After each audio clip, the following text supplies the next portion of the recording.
and welcome to SciShow Tangents, the lightly competitive knowledge showcase starring some of the geniuses that make the YouTube series SciShow occur.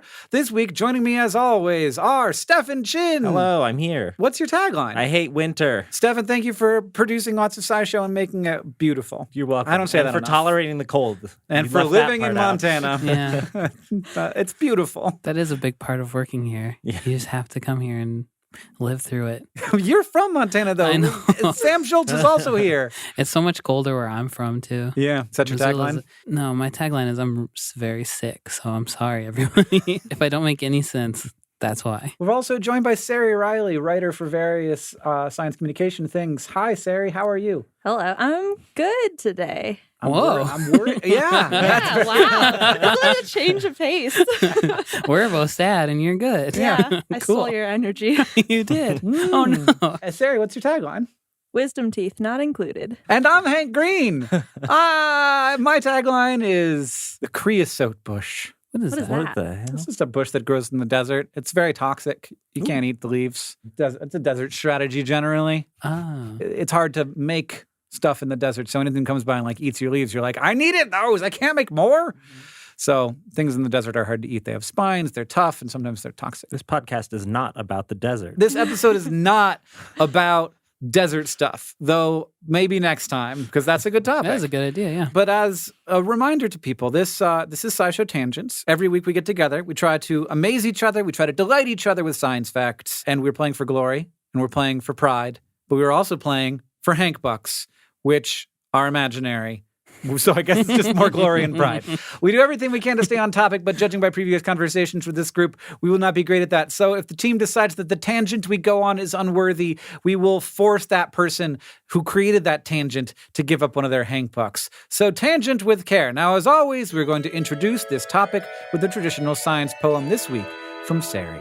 So this poem was created using a Wikipedia article and software. Ooh. Yes. It's called Predicts How the Outputs. Jump to navigation. Jump to search engines, such as the input. Data starts from a random guess, but then they may have unintended consequences. A common type of CAPTCHA generates a grade, that test, that assesses whether a computer can be. Media sites overtaking TV, images as a source of learning itself, more machine learning accidents mean different mistakes than humans make. The simpler work, consider humans' algorithms. Does humanity want computers and humans apart? We begin the search for AI. So first, our topic of the day is artificial intelligence. Second, what was that? How did you make that? So I took the Wikipedia article for artificial intelligence, and I found an open source software called Janus Node, which describes itself as many things, but also Photoshop for text. And so you can program in different rules of how to filter the page. I used a button that's web poem, which was very easy. You click it and it does a mixture of randomizing the words. So I guess it assigns each word a value and then shuffles them around. And also some Markov chaining, which is where it uses probability of how words follow, like the probability of one word following another, and using that to generate strings that make more sense than just random words. So you're saying that your science poem, you didn't write it at all. Yeah, I did curate it a little bit. Like I cut out some of the things that made no sense at all and squished stanzas together to make it have some sort of meaning. But all the words are Wikipedia. Well, I think you get a Hank Buck for that. Yeah. If for nothing else, the ingenuity. Yeah. Of course. Getting out of writing. Well, that's the whole thing with artificial intelligence, because ultimately, even when something is created by a computer, a person created the computer program that created it. But also that's true of me. Like I was also created by people. I liked the part in the poem where it said computers make different mistakes than humans do. I was like, yeah, that's taken me somewhere. I can't tell you exactly where. So our topic is artificial intelligence. Sari, what is that? It's very broad, but very narrow. It's weird. People have tried to define it, but it gets philosophical. Yeah. In general, it's making a machine think, analyze, and make decisions, approaching some sort of what I think it's called natural intelligence. It's what they consider humans and animals and organic stuff to have. One table that I found, I read a lot of textbooks for this because I'm not a computer scientist. How many textbooks did you read for a single episode of Tangents? Okay. I said plural textbooks. What I meant is pages of one textbook. And one of them defined it as a grid of like human-based versus rationality, and then reasoning-based versus behavior-based. So are we trying to design systems that think like humans, systems that act like humans, or systems that think rationally, or systems that act rationally? And then there's like the entire text is all a discussion of what is rationality, what is intelligence, what does acting like a human mean? And generally, we design artificial intelligence to solve problems in a way that either humans would, but faster and better than we would, or problems that humans can't solve on their own because our brains are limited in some way. In my probably less significant delving into this topic, I did find that there's sort of like a bunch of different categories of artificial intelligence. You know, like the kind of AI that we're using right now with artificial neural nets that can like tell whether there's a dog in a picture versus like the kind of artificial intelligence that's like 2 + 2 = 4 is a kind of artificial intelligence because math is, you know, feels like intelligence to us, but we've had mechanical calculators for hundreds of years that like even before computers. And then there's like artificial general intelligence. The singularity. Or when it's like this, you can just give this thing a task and it'll figure out how to do it on its own. Or strong AI when it's like, okay, now we're talking about things that are smart similarly to or beyond that of people. It's called strong AI? Yeah, which is the stuff that gives you the goosebumps. And you start thinking, well, maybe we're going to make ourselves obsolete. Like my phone from 10 years ago isn't that good. Is that how I'm going to feel about like human beings? What is the difference between AI and machine learning? Is that the same thing? Machine learning is a kind of AI. Okay. I stumbled across a thing somewhere that was saying that AI is often used for things like when we're imagining like super smart robots that like mimic human intelligence or whatever. But then like as soon as we figure out how to do a specific thing, that sort of falls, like we sort of remove the intelligence part of it. And we're just like, oh, that's object recognition or something. Oh, okay. Or like these are neural networks that can program this thing. Or my interpretation of it is like we now know how the sausage is made. And so we don't label it as intelligence anymore. Right. That is an interesting place to end up at, where you're like, oh, wait a second. Are we going to keep redefining this as not intelligent because we know how it works? Even beyond the point where we have created slave bots? Ooh. No, see, I'm thinking once we figure out how our brains work, and then we're like, oh, we're not intelligent either. I don't think humans will ever say we're not intelligent. No, I know. Everyone has too much ego for that. The other thing is I don't think we'll ever really figure out how our brains work, because I think they'll be able to create intelligent machines more easily than we will be able to understand our own brains. Will they be able to tell us how our brains work? Probably not, because like getting in there and doing that measurement would be destructive. Though now that I've said that, I'm like, if they want to find out, they can just be destructive. So now it's time to talk about this more in the framework of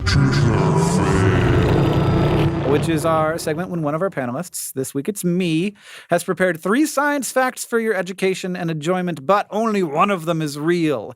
The other panelists have to figure out either by deduction or wild guess which is the true fact. If they do, they get a Hank buck. If they are tricked, I get the Hank buck. All right, fact number 1.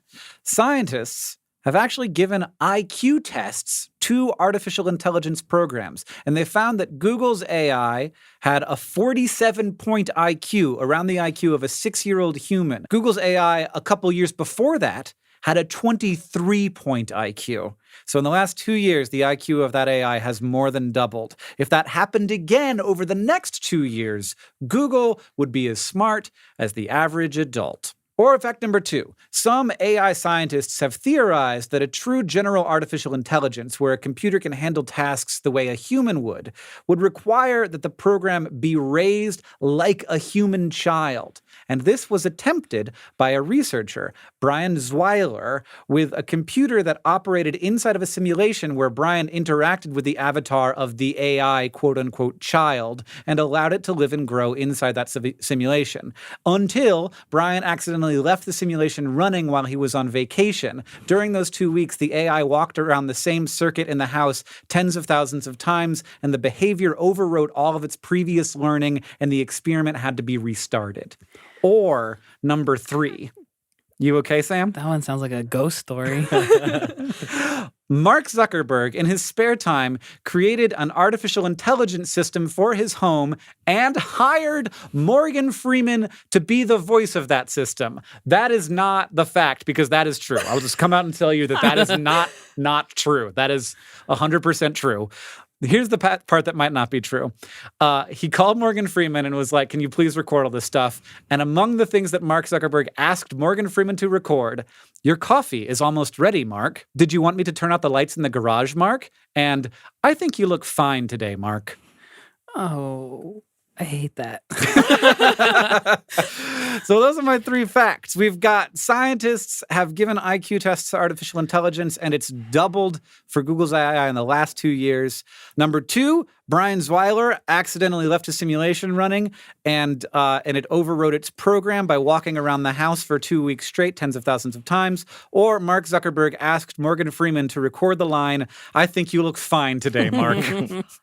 They got increasingly weird. Like you started out being like, okay, Google's development's fine. Then Demon Tamagotchi computer. And then Mark Zuckerberg.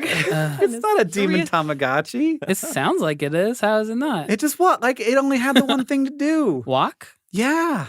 Well, but when its friend was there, it had other stuff. It had other stuff to do. When a Tamagotchi's by itself, all it can do is poop. And then it dies. Just like this. Yeah. Same thing. Yeah, I guess I qualitatively added the demon part because I assumed that was going to seek vengeance. Yeah, just turn it off, unplug it, delete program before it knows we did that. All right, Okay. quiz me. What do you think? I'm dubious about the first one because IQ tests, as far as I know, involve a lot of different aspects of things. So it's like verbal tests, spatial awareness. As they worked on natural language processing, then it would get better at like one chunk of the IQ test, which is how it could get better. But I think there are too many different things that an AI could just like blanket improve. So do you not think that it could match a human's IQ on an IQ test? Like it could learn to take the test? I think it could learn to do problems. It could learn a specific problem and then like plug and chug versions of that problem. But if you're given it a logic puzzle, then that's an entirely separate set of programming and conditions that seems extremely hard to do. It could Google the answer. You think? I guess if it had a database of all the answers. That's how Watson worked with Jeopardy, I think. That one also feels like it has too many holes in it to me, I guess. Because of the reasons you just said, and more smarter ones that I won't say out loud. Sam had a bunch of smart ideas he's not going to tell us. Yeah. They're secrets. I cut them all out of the episode. It took too much time. I really want the middle one to be true. Yeah. So 100%. I don't want to justify it at all. I just want that one Where to be Brian true. Zweiler's AI just walked around a house tens of thousands of I times. bet Brian felt bad when he got back. Right? I just like the idea that the only way to make a smart computer is to raise it like a human. Yeah. That is legitimately something that I will say out loud is a thing. One of the cover stories in Scientific American recently was about how, like, to make an artificial human, you would have to raise a computer like a human. Could you not do it Blade Runner style, where you just like give them all the memories? Well, what you would do is you would raise the first one like a human, and then you could just port the program to other bots. Seems like a bad idea. Yeah, so there'd be like thousands and thousands of one type of, and you would be like the dad who raised the 1,000 AIs. Ooh, sorry. Don't put that one in the episode. I want to write that story. Nobody thinks Mark Zuckerberg asked Morgan Freeman I mean, Well, I just don't care about that one. It doesn't It tickle isn't as me at all. interesting. Yeah. Demon Tamagotchi, that really hits a spot. it seems too perfect, though. I don't know now. I'm going with number 2. You're going with Demon Tamagotchi. Mm-hmm. I think I want to go with number 2 as well because I want it to be true. Okay. Me too. Oh, everybody's going for number All 2? in. We can't all pick the same. You're all wrong! Yikes. I knew that was maybe going to happen, but you know. Why did you guys pick the same one? I made that one up completely. You did? No. You Yeah. already Oh, wrote cool. the 3rd book. Yeah, it's true that people have theorized that you'd have to raise an AI like a human child, but Brian Zweiler was made up and nobody There's created no Brian a computer. Zweiler? And there's no Brian Oh, Zweiler. no. Sounds like a real name. It sounds like a real name, doesn't it? I even looked it up to make sure Zweiler was a real last name. It is. And Mark Zuckerberg did not ask Morgan Freeman to say, you look fine today, Mark. But he did ask Morgan Freeman to say a bunch of other stuff. I just made up some things that Morgan Freeman would say. And it is true that this group of researchers gave an IQ test, and I don't know what IQ test, and I looked, and the article didn't tell me exactly what IQ test it was. And Google's AI performed best on the test of all the AIs it tested, like significantly better. Like Siri, was like in the 20s, and Google was 47. Siri, you meant Siri. God damn it. Siri. We made eye contact. It's hard. Yeah. So Siri was had her IQ. I guess she's a she in the 20s, and then the Microsoft one, Cortana, was in the 30s. One from a Chinese company was in the 30s, and then Google was in the 40s. Do we interact with this AI in our day-to-day lives? It is. I think that they're testing just the assistants that we have on our phones. Those things are that smart? Apparently, I don't know exactly how they asked them the questions and whether, like Watson, it was like going to like find an answer and just doing natural language processing and being like, oh, I'll check the internet for that. That seems like cheating. It does seem like cheating. The what it comes down to is like understanding. Like they aren't understanding the question we're asking them. They are using systems to provide us the answer that is most likely to be true. Isn't that what we're all doing? That's the question. And that's the point? Yeah. Yeah. At what point, like, what is understanding? Yeah. So we've reached the point of the podcast where we're all feeling a tinge of existential crisis. So I think it's probably a good time to go to the advertisements.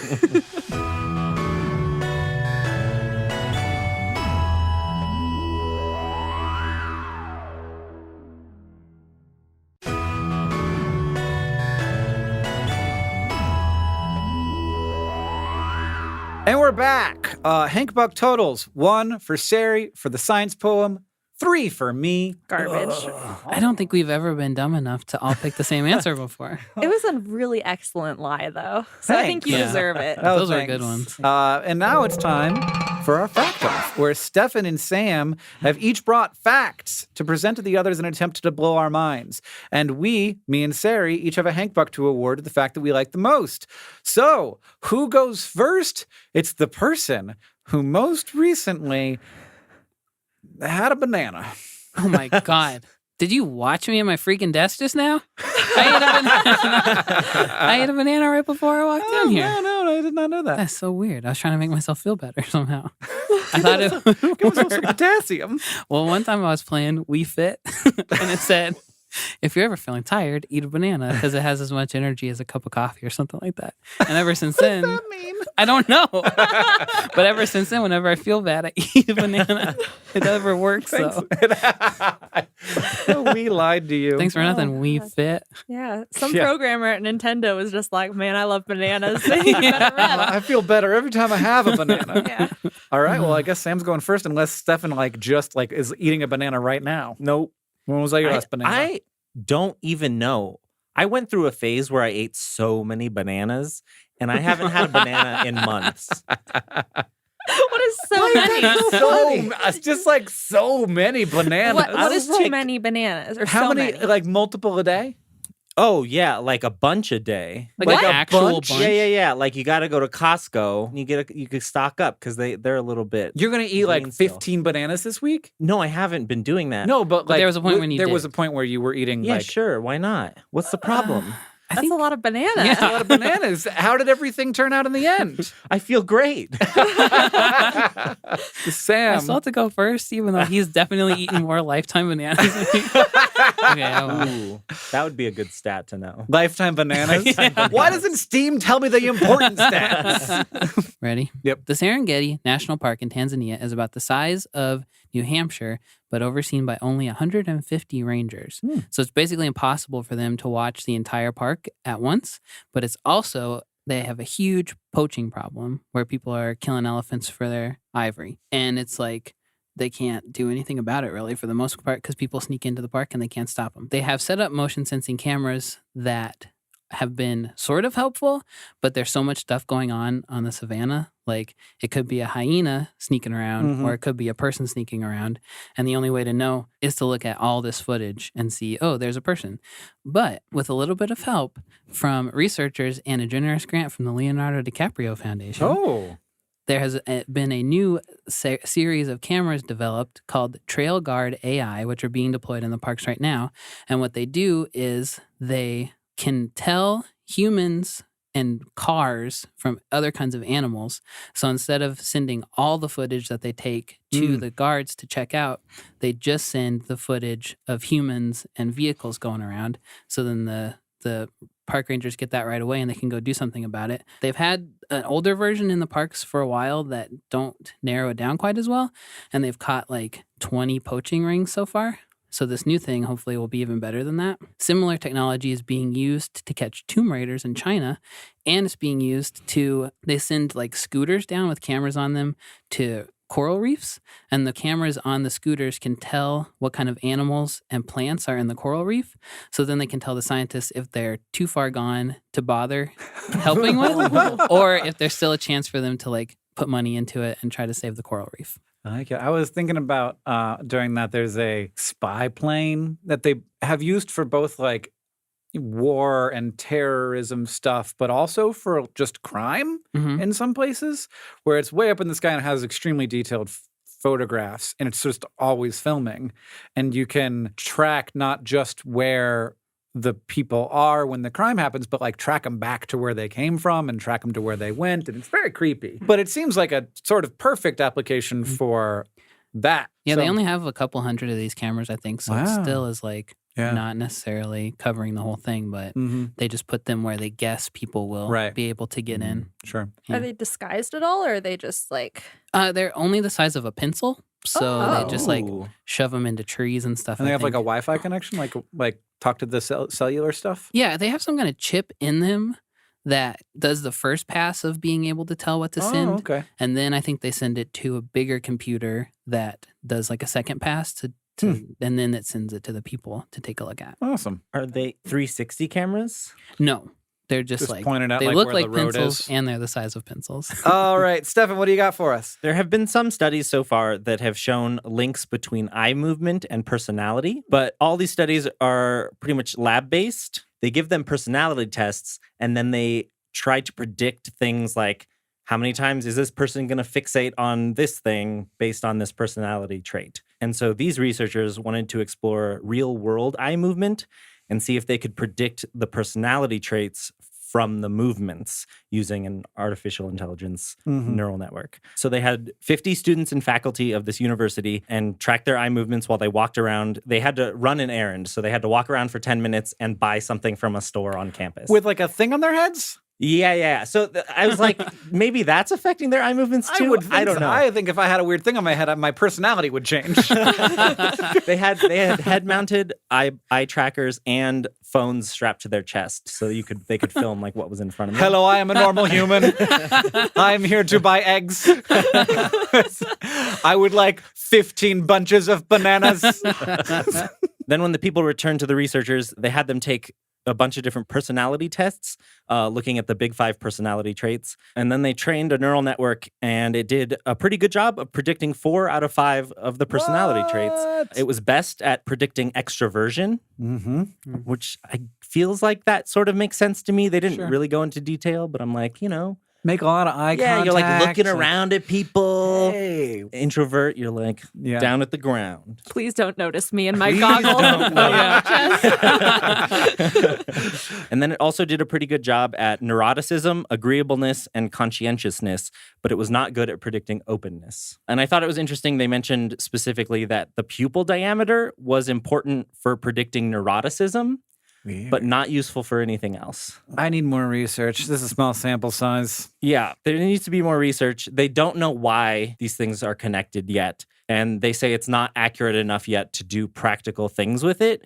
But it is outperforming other baselines so far. And it corroborates the findings of all the previous studies. Well, get ready for robots that can know more about you than you do. That's what I thought was interesting, was like, what I thought when I read the headline was like, oh, if I see someone make an S shape with their eye, that means they're lying or something like that. But it's more, they want to be able to design robots that can read your expression really well Mm-hmm. and possibly like mimic that itself, like if the robot Right. has eyes, so that you can have a more meaningful computer-human Great. interaction. That's what I want. So it can advertise to you better, So it probably. can Yeah. advertise to Yeah. me better. So it can more effectively get me to buy the correct bananas.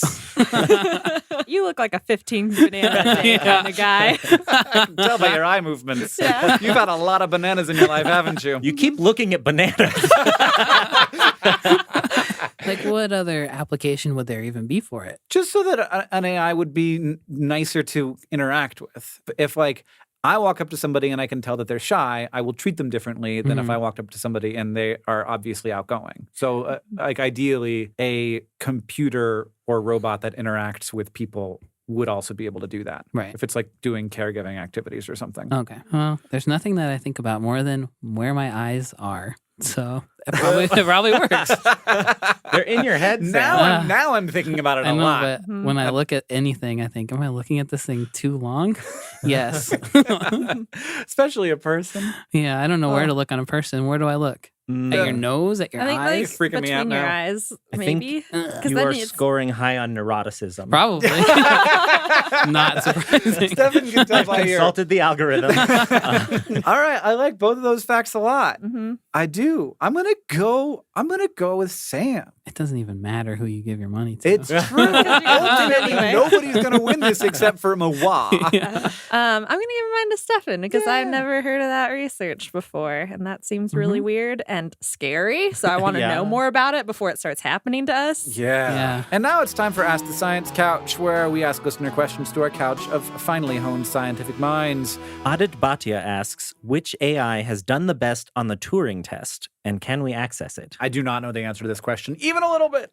Can you talk about what the Turing test is, though? I can talk about that. Basically, Alan Turing said, and I do not agree with him, and I don't think many people do anymore, that if a computer can convince you that it is a person, then it will be a person. And so we are sort of heading for the future in which you can have a conversation with a computer and not have any idea that it's not a person. And that would be passing the Turing test. And there, I think, have been situations where AIs have, quote, passed the Turing test. But we look at that now and are like, it's just doing a really good job of saying something that sounds like something someone might say in response to that particular question. And oftentimes very weird things. Like one of the weird examples, I think it was one of Google's natural language AIs.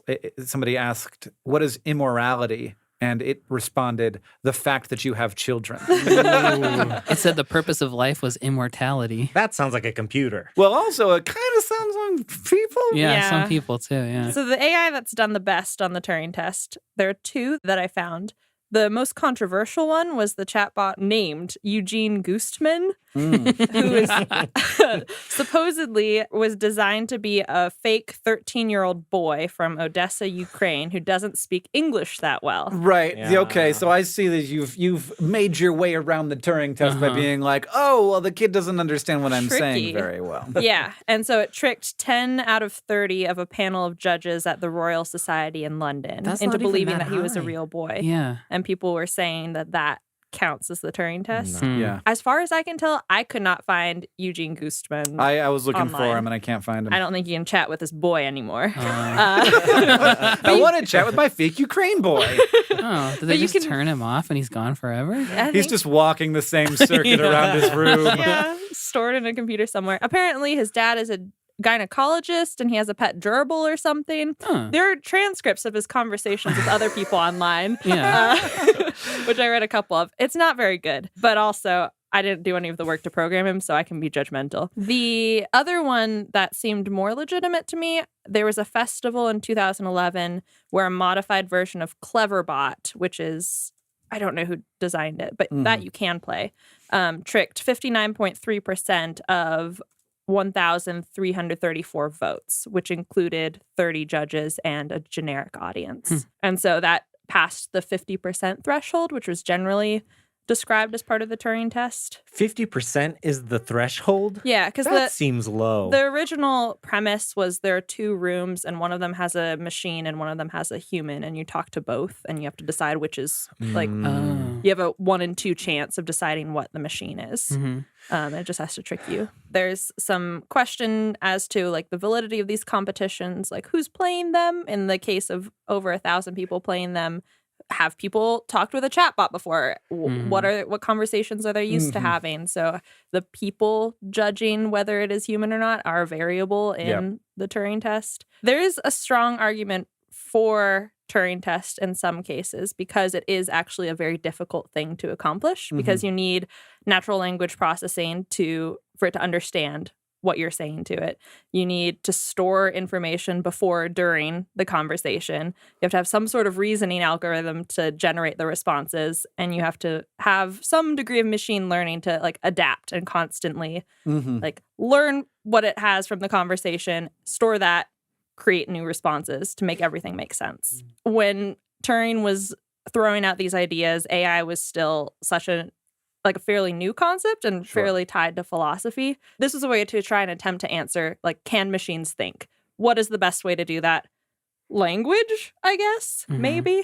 The criticisms are really interesting nowadays. I think they fall into like 3 main-ish categories from what I can tell. One is that the people who are designing these things for Turing test competitions, they're all chatbots. The thing that they are designing for this is an AI that is extremely good at talking to people, which isn't what most of the researchers who are doing AI are interested in. Like, people are doing so many different things with like image processing and self-driving cars and natural language processing in different, more useful ways or more broadly applicable ways. I guess I don't want to put value on it, but like Siri is more useful than a 13-year-old Ukrainian child on the internet.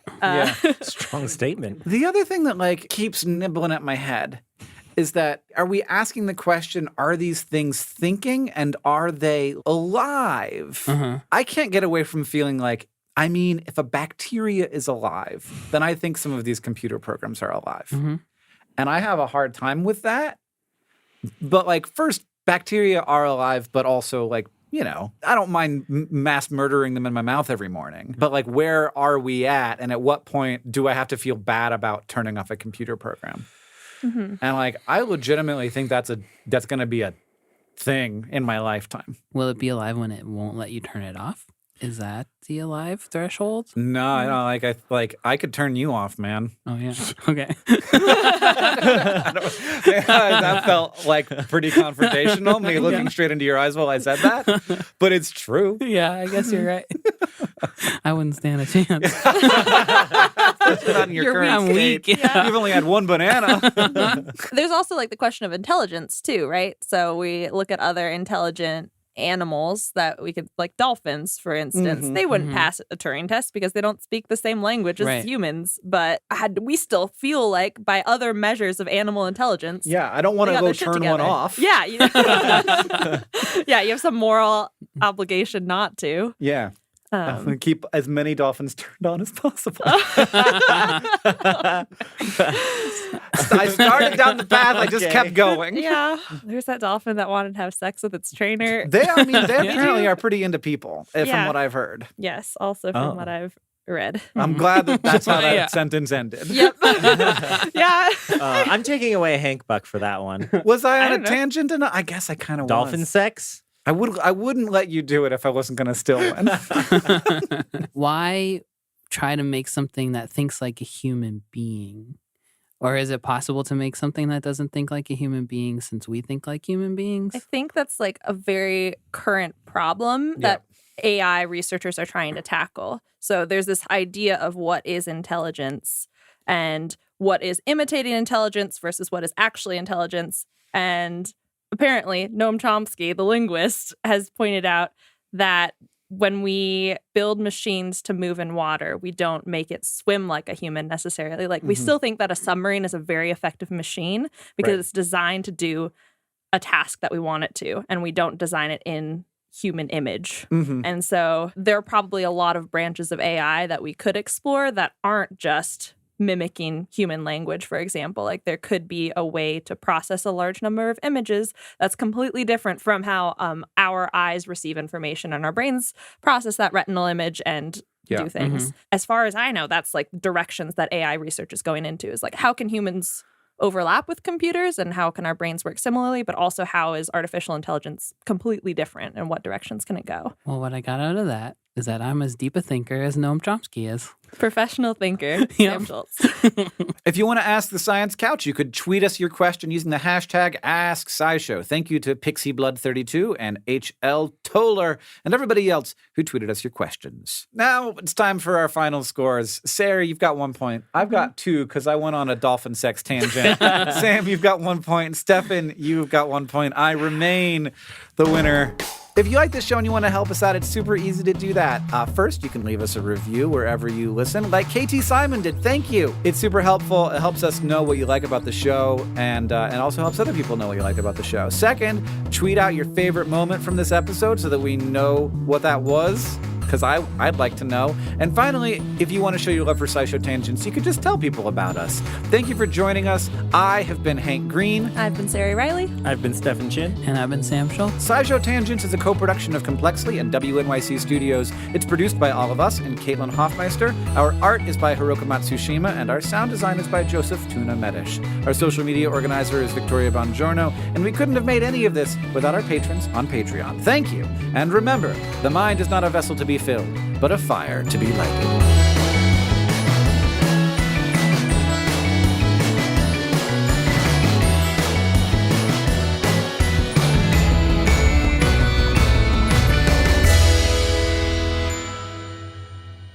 But one more thing.